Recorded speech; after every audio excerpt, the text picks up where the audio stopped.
বৈষম্য বিরোধী ছাত্র আন্দোলনে তুমুল উত্তাল ছিল দেশ।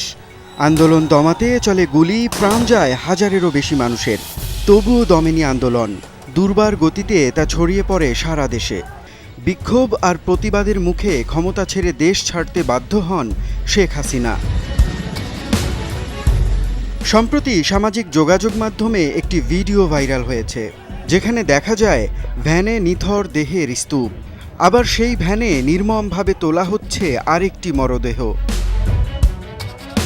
পরিস্থিতি পর্যবেক্ষণ করে বোঝা যায় মরদেহের স্তূপের আশেপাশে যারা আছে তারা সবাই আইনশৃঙ্খলা রক্ষাকারী বাহিনীর সদস্য। কিন্তু প্রশ্ন, ঘটনাস্থল কোথায়? কোথায় এমন নির্মমতা চলেছে? খালি হয়েছে মায়ের বুক। সামাজিক যোগাযোগ মাধ্যমে অনেকে ঘটনাস্থল যাত্রাবাড়ি বা উত্তরা বলেছিলেন, কিন্তু যমুনার টিম ভালোভাবে পর্যবেক্ষণ করেছে ভিডিওটি। সেখানে শুরুতে সিভিল পোশাকে পুলিশ দেখা যায়।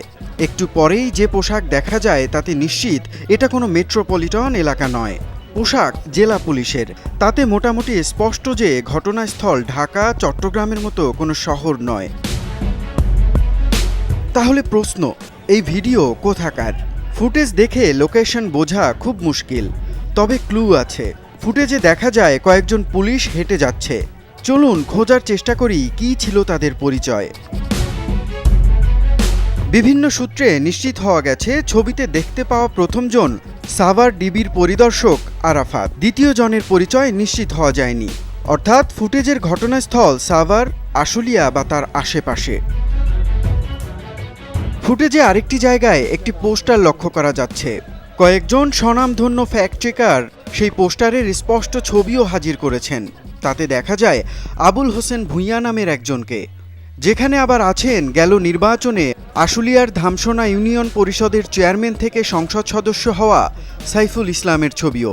অর্থাৎ ঘটনাস্থল আশুলিয়া হবার সম্ভাবনাই বেশি। ফ্যাক্ট চেকাররা এও জানিয়েছেন ঘটনার দিন 5 আগস্ট, যেদিন শেখ হাসিনা পদত্যাগ করে বোন শেখ রেহানাকে নিয়ে চুপি সারে চলে যান প্রতিবেশী দেশ ভারতে। মুনিম রাব্বি, যমুনা নিউজ।